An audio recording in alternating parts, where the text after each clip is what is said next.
우리가 가지고 있는 성경은 이제 10장 1절에서 형제들아라고 시작이 되었습니다. 우리말 성경에 보면 형제들이여 나는 여러분이 이 사실을 알기를 원합니다. 우리가 가지고 있는 성경은 나는 너희가 알지 못하기를 원하지 아니하노니, 밥을 안 먹은 것 같기도 하고 먹은 것 같기도 하고 이런 어떤 표현이 아니라 우리말 성경으로 보면 정확하게 나는 여러분들이 이 사실을 알기를 원합니다 라고 얘기합니다. 알기를 원한다. 우리가 가지고 있는 성경에는 나오지가 않지만 이 형제들아 라고 말하는 이 앞에 9장 27절과 10장 1절을 연결시켜 주는 접속사가 있습니다. 접속사가 있어요. 그러므로 라고 하는 접속사가 이 형제들아 라고 말하는 이 앞에 이 접속사가 있다는 겁니다. 그럼 이 접속사가 가지고 있는 의미가 훨씬 더 우리에게 중요한 게 있습니다. 그러면 여기 앞에 있는 이 접속사 그러므로가 9장과 10장을 연결시켜 주는 거거든요. 우리가 가지고 있는 성경은 9장이 있고 10장이 있고 11장이 있지만 뭐 예전에는 그런 장수의 구분이 없었잖아요. 근데 이 9장과 9장 27절과 10장 1절을 연결시켜 주는데 이 10장 1절을 그러면 이해하려면 9장 27절을 알아야지만이 이해할 수가 있겠죠. 9장 27절이 뭐냐 하면 사도 바울이 내가 내 몸을 쳐서 복종하게 함은 내가 남에게 전파한 후에 자신이 도리어 버림을 받을까 두려워한다라고 얘기하는 겁니다. 우리가 고린도전서 9장에서 사도 바울이 우리가 향방 없는 싸움을 싸우지 않고 믿음의 선한 싸움을 싸워야 된다라고 말하면서 운동장에서 다름질하는 운동선수와 같다라고 말씀을 합니다. 그러면서 그 이야기를 한 사도 바울의 결론이 뭡니까? 나는 내 몸을 쳐서 말씀 앞에 복종시키는 이유는 내가 많은 사람들에게 복음을 전파한 후에 자신이 도리어 버림을 당할까 두렵다라고 하는 고백입니다. 그래서 이 고백을 하고 난 다음에 이제 10장으로 넘어오면서 그러므로라고 말하는 거죠. 그러면 10장을 이해하려면 우리가 사도 바울이 고백했던 이 9장 27절의 말씀을 항상 염두에 두어야 됩니다. 우리도 하나님 앞에서 버림받지 않기 위해서 뭐 해야 된다? 10장 1절부터 나오는 이 이야기들을 우리가 다루어야 된다는 거죠. 자, 10장 2절에 보면 사도 바울이 제가 우리말 성경으로 좀 보여드리겠습니다. 그러므로 그들은 모두 같은 신령한 음식을 먹었고 모두 같은 신령한 물을 마셨고 자기들과 동행한 신령한 반석에서 나는 것을 마셨는데 그 반석은 뭐다? 그리스도다 이렇게 말해요. 그들이 신령한 음식을 먹었어요. 신령한 음식을 먹었는데 그들이 먹은 신령한 음식은 특별한 어떤 다른 게 아니라 매일매일 하나님께서 그들에게 주시는 만나입니다. 만나는 육적인 음식이에요. 육체를 위한 음식이에요. 매일매일 먹어야 배가 부르고 하루를 활동할 수 있는 매일매일에 주어지는 음식이에요. 그런데 이 음식을 신령한 음식이라고 얘기합니다. 이 만나를 얘기하는 거죠. 또 그들이 뭘 마셨습니까? 신령한 물을 마셨다고 얘기해요. 이건 반석에서 나오는 예수님께서 무리바나, 그죠? 이런 데서 하나님께서 반석을 터뜨려서 물을 마시게 한 사건을 이야기합니다. 근데 여기서 우리가 주목할 게 뭘까요? 이 신령한 음식, 이 신령한 물, 이것은 어디에서 나온 것이다? 신령한 반석에서 나온 것이다 라고 말하죠. 반석. 이 반석은 누구다? 곧 그리스도라고 얘기합니다. 신령한 반석에서 물을 마셨는데 이 신령한 반석은 누구시다? 그리스도다. 이것이 우리가 집중하는 말씀이에요. 근데 여기서 더 중요한 게 있습니다. 우리가 놓치고 지나갔던 말씀이 있어요. 그게 뭐냐 하면 이 신령한 반석이 항상 우리를 따라다닌 거예요. 그 자기들과 동행한 반석입니다. 여러분, 이 이스라엘 백성들이 광야에서 신령한 물을 마시게 된 것은 늘 항상 있었던 사건들이 아니었잖아요. 이 이스라엘 백성들의 초기와 말기에 있었던 반석을 쳐서 깨뜨린 사건입니다. 모세가 두 번째 반석을 명령하여 물을 내라 했는데 그래? 물 줄까? 이러면서 반석을 쳤다가 가나안 땅에 못 들어갔잖아요. 그죠? 못 들어갔잖아요. 그러니까 이 신령한 반석에서 물을 낸 사건은 이스라엘 백성들의 광야 전체 여정 가운데 말기에 있었던 부분이 말기에. 그런데 이스라엘 백성들의 광야 전체 여정에 40년의 여정 가운데 뭐가 따라다닌 거예요? 반석이 따라다닌 거예요. 그 반석이 누구시다? 그리스도라는 거예요. 여러분, 이 그리스도, 반석이신 예수 그리스도가 우리와 동행하고 계시고 우리와 함께하고 계시고 우리 곁에 계시고 언제든지 그 주님은 우리에게 물을 주시려고 준비해 두고 계시는 거예요. 이 신령한 반석이신 예수님이 늘 우리와 함께 따라다니고 계신다는 사실입니다. 그런데 이들이 뭐 했다고요? 이 신령한 물을 먹고 신령한 음식을 먹었음에도 불구하고 그들이 늘 습관이 뭐예요? 하나님을 거역하고 대적하는 거예요. 그래서 사도 바울은 고린도전서 9장 27절에서 내가 내 몸을 쳐서 복종하게 하면 내가 남에게 전파한 후에 자신이 도리어 버림을 당할까 두려워한다. 그러므로 형제들아 너희들은 진짜 알기를 원한다. 내가 너희들에게 말하는데 나는 여러분이 이 사실을 알기를 원한다. 뭐요? 9장 27절. 우리도 버림을 받지 않도록 주님 앞에서 알기를 원한다. 우리 조상들이 다 어디에 있었고? 구름 아래에 있었고 구름 기둥, 불 기둥의 보호를 받고 인도함을 받았다는 거예요. 불 가운데, 구름 가운데로 지났는데 이 구름 아래에 있었고 바다 가운데 지나간 것을 이 바울은 이것을 뭐라고 얘기해요? 세례받은 거라고 얘기합니다. 세례받은. 여러분, 성경은 성경으로 해석되어집니다. 모세를 통하여 홍해를 건넌 사건, 구름 기둥의 인도함을 받고 불 기둥의 인도함을 받아 광야를 지난 사건, 그 사건을 우리는 그냥 출애굽 사건 이렇게 얘기하지만 사도 바울은 이것을 성경으로 해석을 하는데 그 구름 가운데로 지나고 바다 가운데로 지난 그 사건을 뭐라고 얘기해요? 세례받은 거다라고 얘기해요. 그러면 광야에서 이스라엘 백성들은 세례교인이에요. 세례교인이에요. 맞나요? 틀렸나요? 이스라엘 백성들은 홍해를 걷는 순간 그들은 세례교인이에요. 그러면 이스라엘 백성들이 홍해를 건너기 전에 다 자리에 앉으세요. 자, 여러분께 제가 질문합니다. 여러분은 오늘 이후로부터 예수를 그리스도로 주로 고백하며 교회의 권징과 진리를 순종하고 따르기로 결심하십니까? 라고 서약한 적이 없어요. 서약한 적이 없어요. 이들은 홍해를 건너고 구름 기둥 아래로 지났는데 그것이 세례받은 거라고 얘기해요. 여러분, 이들이 구름 아래에 있고 이들이 바다 가운데로 지난 것이 세례받은 사건이라고 얘기합니다. 여러분, 우리가 부모의 보호와 양육을 받고 자란 것을 이렇게 얘기합니다. 부모 슬하에서 자랐다라고 얘기를 하죠. 여러분, 슬하에서 자랐다라고 말하는데 여러분, 그 슬하라고 하는 뜻이 무슨 뜻인지 아십니까? 무릎 아래라는 뜻이에요. 무릎 아래. 이 슬하가 무릎 아래라는 의미입니다. 그러면 이스라엘 백성들이 하나님의 보호와 하나님의 은혜 가운데 자란 거예요. 인도함을 받은 거예요. 그러면 하나님의 인도함을 받은 이스라엘 백성들은 구름 아래라는 말은 무슨 뜻일까요? 하나님의 슬하에서 자랐다. 하나님의 슬하에서 보호받았다. 인도함을 받았다라고 말할 수가 있는 거죠.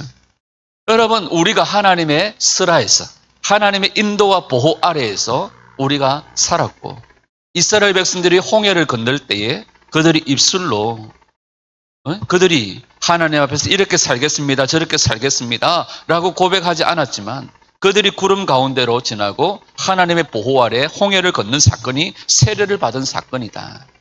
여러분, 이스라엘 백성들은요, 무릎 아래 정도가 아닙니다. 하나님의 무릎 아래 정도가 아니라 성경은 이스라엘 백성들을 하나님이 어떻게 지키셨다고 말씀하세요? 눈동자같이 지키셨다고 얘기하세요. 또한 그들이 어디로 지났다고요? 바다 가운데로 지났다. 여러분, 하나님의 백성이 아니었던 이스라엘 백성들이 하나님의 백성이 되었음을 우리에게 가르쳐주는 사건이에요. 그래서 1절은 2절에서 해석이 되어지면서 모세에게 속하여 다 그들이 구름과 바다에서 세례를 받았다라고 말씀을 하는 겁니다. 그리고 다 같은 신령한 음식을 먹고 다 같은 신령한 음료를 마셨다라고 말하는 거죠. 여러분, 애굽이 죄와 사망의 장소라면 가나안을 향하는 길은 복과 생명의 상징이죠. 여러분, 이스라엘 백성들이 홍해를 건널 때에 작은 배를 만들어서 그들이 배를 타고 건넜습니까? 아닙니다. 헤엄쳐서 건넜습니까? 아닙니다. 그들이 노를 저어서 건넜습니까? 아닙니다. 하나님이 홍해를 열어주시고 하나님이 그 땅바닥을 마르게 해주셨기 때문에 그들이 건널 수 있었던 거죠. 그들이 홍해를 건너고 다시는 애굽으로 돌아가지 못했습니다. 여러분, 이스라엘 백성들이 홍해를 건너는데 아무런 자기의 노력도 쓰고도 자기의 힘으로 한 일이 아무것도 없어요. 헤엄을 친 것도 없고 노를 저은 것도 없고 배를 만든 것도 없어요. 그들이 홍해를 건널 때에 해경이는 5모금, 우리는 한 모금씩 홍해물을 빨아 마셔가지고 홍해를 마르게 한 적도 없어요. 한 적도 없어요. 이스라엘 백성들이 홍해물을 마셔가 수위를 낮춘 사건도 없습니다. 홍해가 열리고 길이 났던 것은 이스라엘 자손들이 하나님의 인도하심 앞에 결단했기 때문이 아닙니다. 하나님께서 은혜를 베풀어 주셨기 때문에 길이 열리고 홍해가 갈라진 거예요. 내가 믿음으로 결단하고 내가 이제부터 이렇게 하겠습니다라고 결단했기 때문이 아닙니다. 하나님이 은혜로 길을 열어주셨기 때문입니다. 우리 각자에게 적용해도 마찬가지입니다. 우리가 그리스도인이 되어지고 우리가 세례교인이 되어진 것은 우리의 능력이나 지혜나 우리의 선함 때문이 결코 아닙니다. 우리가 고백하고 결단했기 때문이 아닙니다. 하나님께서 죄의 세상에서 우리를 불러주시고 우리를 그리스도인으로 세례교인으로 살아가게 하신 것은 하나님의 전적인 은혜이죠. 홍해를 건넌 이스라엘 자손들에게 더 이상 애굽으로 돌아가지 말라, 돌아가는 일도 없고 오직 가나안을 향해서 갔듯이 우리에게도 주님을 믿기 이전으로 돌아갈 수가 없어요. 돌아갔어도 안 돼요. 이제는 우리가 뭐 해야 됩니까? 하나님만을 목적으로 삼고 우리를 위해 예배해 두신 새하늘과 새 땅을 향하여 달려가야 될 줄 믿습니다. 아멘. 여러분, 우리가 하나님의 은혜로 여기 있음을 믿습니다. 오늘 우리가 하나님의 은혜로 살아가는 줄 믿습니다. 자, 이스라엘 백성들 다시 한번 보세요. 신령한 음식을 먹었어요. 신령한 음료를 마셨어요. 다시 말하면 이들이 세례교인이에요. 그런데도 성경은 얘기하기를 뭐라고 얘기합니까? 이들이 주님을 배반하고 이들의 다수가 하나님께로부터 뭐 했다? 버림을 받았다라고 얘기합니다. 그러면서 이 이스라엘 백성들의 이 사건은 말세를 만난 우리들에게 뭐가 되게 하기 위해서, 경고가 되게 하고 본보기가 되게 하기 위해서 우리에게 이 말씀들을 기록해 주신 거예요. 그러면서 12절에 절정의 말씀을 하죠. 그러므로 선줄로 생각하는 사람은 넘어지지 않도록 조심하라. 목사님, 저는 세례 받았는데요. 저는 날마다 성찬에도 참여하는데요. 날마다 주의 몸된 교회를 위해서 열심히 봉사하는데 그나마 또 시간을 내서 나는 태극기 들고 광야에도 나가는데요. 나는 또 시간을 내어서 선교도 하는데요. 12절에서 뭐라고 말씀해요? 선줄로 생각하는 사람은 넘어지지 않도록 조심하십시오. 오늘 우리에게 주시는 하나님의 말씀입니다. 여러분, 찬송가 384장 나의 갈 길 다가도록 예수 인도하시니, 이 가사의 내용에 보면 이런 고백이 있죠. 2절의 하반부에 보면 이런 가사가 있습니다. 나는 심히 고단하고 영혼 매우 가라나 나의 앞에 반석에서 샘물 나게 하시네. 나의 앞에 반석에서 샘물 나게 하시네. 여러분, 주님은 우리에게 주님이 있는 곳으로 찾아오라고 말씀하지 않으시고 주님이 우리를 찾아와 주시고 주님이 우리와 함께 해주시고 주님이 우리와 동행해 주시고 주님이 우리에게 물을 내신 줄 믿습니다. 이게 오늘 성경에서 신령한 음료를 내었던 그 반석이 우리와 동행했다는 거예요. 주님이 우리와 함께 하시는 줄 믿습니다. 삶이 많이 고달프시지요? 아멘 하세요. 고달프잖아요. 인생이 많이 힘들고 목이 마르시잖아요. 속이지 마시고, 자, 다시요. 여러분 삶이 많이 고달프시잖아요. 인생이 목이 마르고 힘드시잖아요. 우리 곁에 신령한 반석이신 예수님이 함께 계세요. 예수님이 곁에 계신다니까요. 여러분, 가만히 눈을 들어 우리와 동행하시는 주님을 바라보는 은혜가 있기를 축복합니다. 주님께서 목마른 우리의 영혼을 회복시켜 주실 것입니다. 반석이신 예수님이 늘 우리와 동행해 주시는데 자꾸 어디 애굽에 가서 애굽에서 만들어낸 애굽 청호나이스 정수기 이런 거 찾지 마시고 늘 우리 곁에 계시는 예수 그리스도, 신령한 음료와 신령한 반석이 되시는 예수님을 바라보는 은혜가 있기를 축복합니다. 5절에 그들 다수가 뭐 했다고요? 그들 다수가 하나님께로부터 많이 버림을 받았다. 그들이 광야에서 멸망했다라고 얘기합니다. 그러나 하나님께서 그들 대부분을 기뻐하지 아니하셨으므로 그들은 광야에서 멸망당하고 말았습니다. 이런 일들은 그들처럼 우리도 악을 즐기는 자가 되지 않게 하려고 우리에게 본보기가 되게 한 것입니다. 이들이 하나님 앞에 원망하고 하나님 앞에 우상 숭배하고 하나님 앞에서 하나님이 행한 일들을 무효화시키고 자기의 욕심을 따라서 행했던 모든 것들을 성경은 분명하게 얘기해요. 뭐라고요? 악이라고 얘기해요. 악이라고. 우리가 살아가면서 내 기준으로 내 생각으로 내가 판단하고 행동했던 것들을 너도 그럴 수 있겠구나. 성경은 그렇게 말하지 않아요. 악이라고 말해요. 내 기준으로 행동했던 거, 내 기준으로 판단했던 거, 내 기준으로 살았던 거, 성경은 그걸 악이라고 얘기해요. 이들이 신령한 음료를 먹고 세례를 받고 하나님의 인도하심과 보호 아래서 하나님의 무릎 아래서 눈동자같이 보호받았어요. 주님이 그들과 늘 함께 해주셨어요. 그러나 그들이 행한 우상 숭배와 그들이 행한 원망과 그들이 행한 여러 가지 모든 일들을 악이라고 얘기해요. 여러분, 하나님의 말씀에서 벗어난 모든 것들이 악입니다. 그런데 이스라엘 백성들이 이걸 뭐 했다고 말합니까? 악을 즐겨했다고 얘기해요. 이 즐겨했다는 이 말이요, 원어로 보면은요, 갈망하고 열망했다는 거예요. 우리는 안 그런 것 같죠? 우리도 악을 열망하고 갈망해요.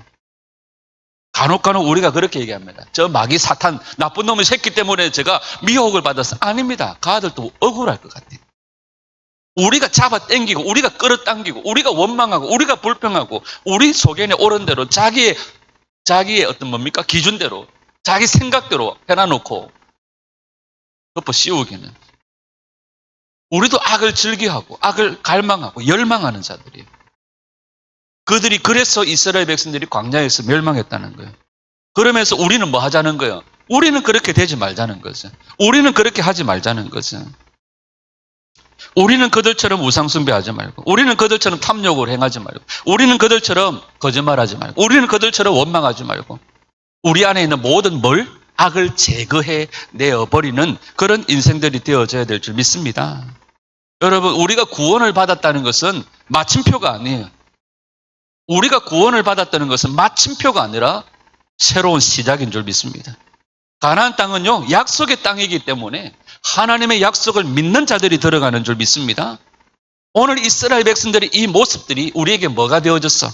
본보기가 되어져서 이 사람들이 행하였던 모든 일들이 우리의 본보기가 되어져서 우리도 악을 좋아하는 사람이 되어서는 안 된다는 것을 우리에게 가르쳐주기 위해서 이스라엘 백성들의 그 모습이 우리에게 본보기로 주셨다는 거예요.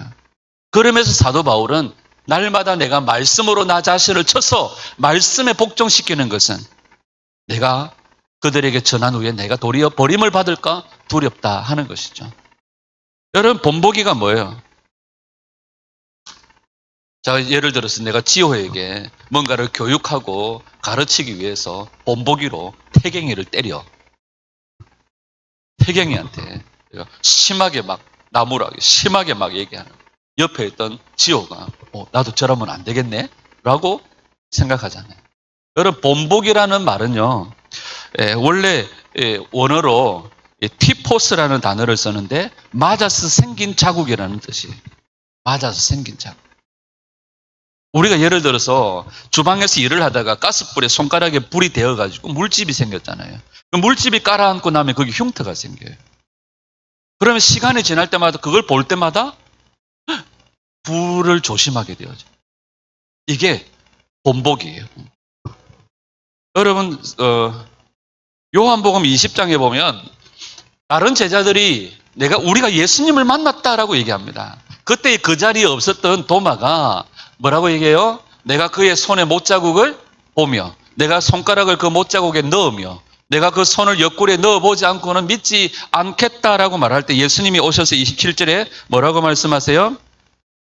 도마야, 믿음 없는 자가 되지 말고 믿는 자가 되라 라고 말씀하시죠. 거기에서 25절에 도마가 말했던 내가 그의 손에 못자국을 보며 내가 내 손가락을 그 못자국에 넣으며 할 때에 이 자국이라는 말이 앞에서 얘기했던 티포스, 본보기라는 뜻입니다. 똑같은 단어예요. 자, 우리가 무슨 일을 하다가 우리 손에 자국이 생기잖아요. 그걸 보면서 우리는 조심해야지. 행동하게 되어지는 거죠. 이게 본보기라는 것입니다. 우리가 이 세상을 살아가면서 우리 이스라엘 자손들이요, 불순종으로 우리 몸에 있는 상처, 이스라엘 백성들의 불순종이 우리 몸에 배어져 있는 상처 자국을 여긴다면 우리는 더욱더 바른 삶을 살아가게 될 거예요. 그래서 이스라엘 백성들이 광야에서 그 불평하다가 원망하다가 쓰러져 간 그들이 우리에게 뭐가 되어진다고요? 본보기가 되어진다. 그래서 우리는 그들의 모습을 보면 우리는 그렇게 하지 말자. 뭐 때문에? 그렇게 하다가 이스라엘 백성들처럼 우리도 멸망할까 두렵다는 거죠.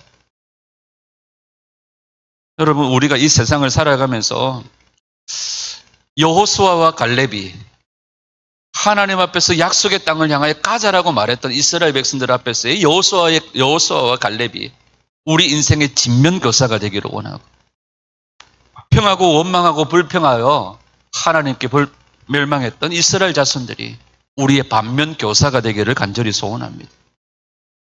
여러분, 우리가 중심으로 여호수아와 갈렙의 길을 따르지 아니하면 여러분 미워하면서도 닮는다는 말이 있어요. 알코올 중독자 아버지 보면서 나는 절대로 술을 안 먹을 거야. 내가 술을 입에 대면 나는 개다. 이렇게 말하는데요. 얼마 지나지 않으면 개가 돼 있어요. 무슨 말이에요? 미워하면서도 닮아요.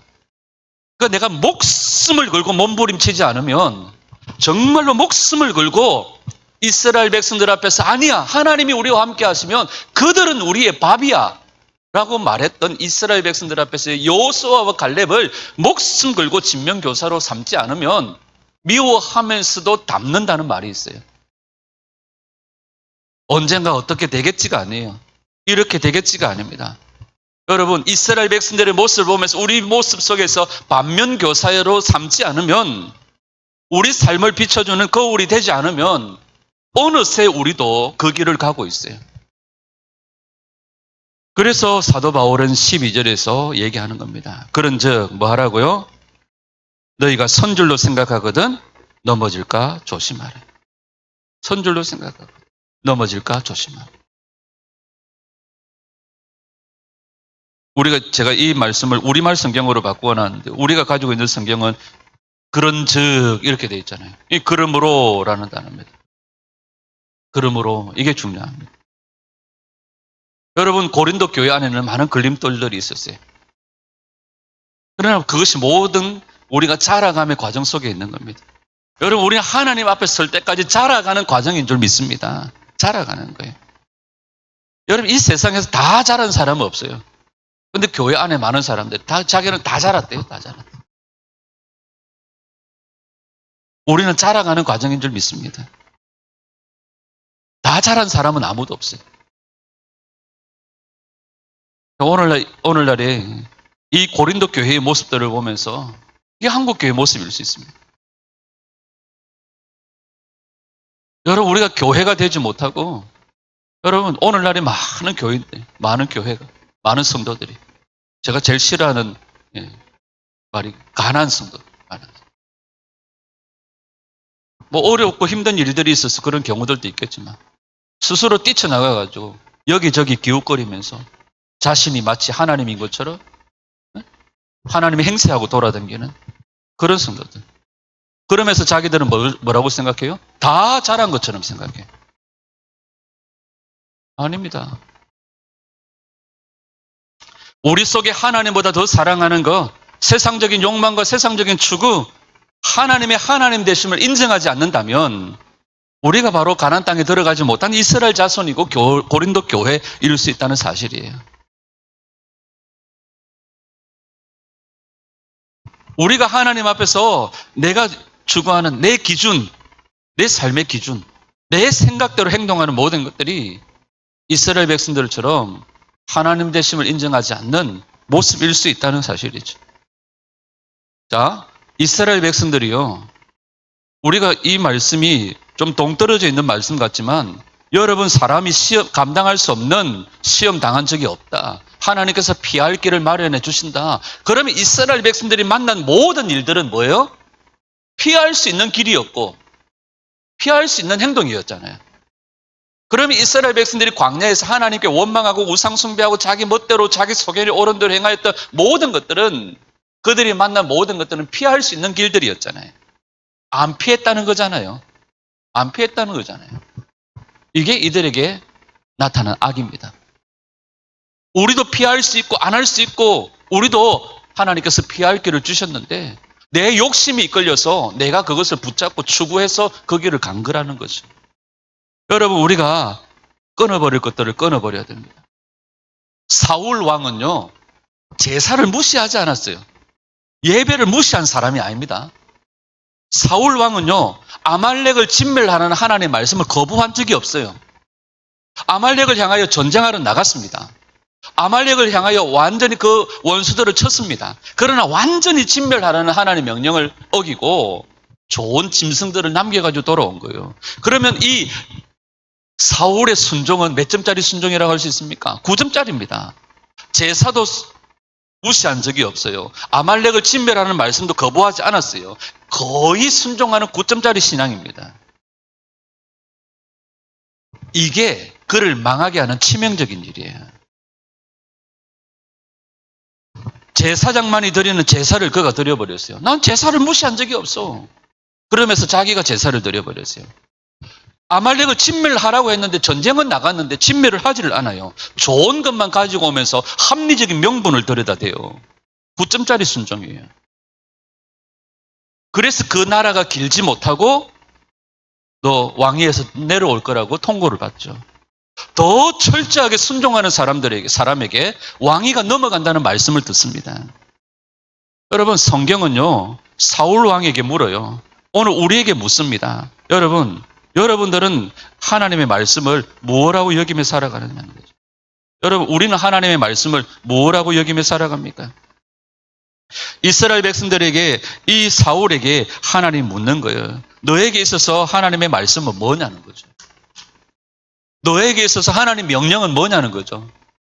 내 맛대로 할 것 같으면, 내 기준대로 할 것 같으면, 내 생각대로 판단할 것 같으면 하나님의 말씀은 너에게 도대체 뭐냐는 거죠. 우리가 하나님의 말씀을 읽고 듣고 설교를 듣고 말씀을 듣고 얼마나 많은 말씀들을 들어요. 그런데 내 마음대로 할 것 같으면 하나님의 말씀은 도대체 너에게 뭐냐는 거죠. 9점짜리 순종이 아니라 주님은 우리에게 완전한 순종, 철저한 순종을 원하는 거죠. 하나님, 나 열심히 세례도 받고 교회를 위해서 충성되게 이때까지 살았습니다. 그런데 자기 기준, 자기 생각, 자기 판단대로 행동해버린 한 부분이 우리를 망하게 하는 겁니다. 하나님은 사울에게 물어요. 너에게 있어서 말씀은 뭐냐? 여러분, 우리에게 하나님이 묻습니다. 여러분들에게 있어서 하나님의 말씀은 뭐냐는 거죠. 그 하나님의 말씀이 우리에게 있어서 반드시 지킬 것이냐? 그 말씀이 우리에게 이루어질 것이냐? 아니면 그 말씀이 우리에게 정말 기대해야 될 것이냐? 우리에게 묻는 거예요. 여러분, 하나님의 말씀은 반드시 정말 우리에게 지킬 것입니까? 우리에게 정말 이루어질 것, 기대해야 할 것입니까? 그렇게 되기를 축복합니다. 하나님의 말씀은 여러분들에게 무엇입니까? 여러분, 9점짜리 순종은 순종이 아니라 우리를 하여금 망하게 하는 지름길입니다.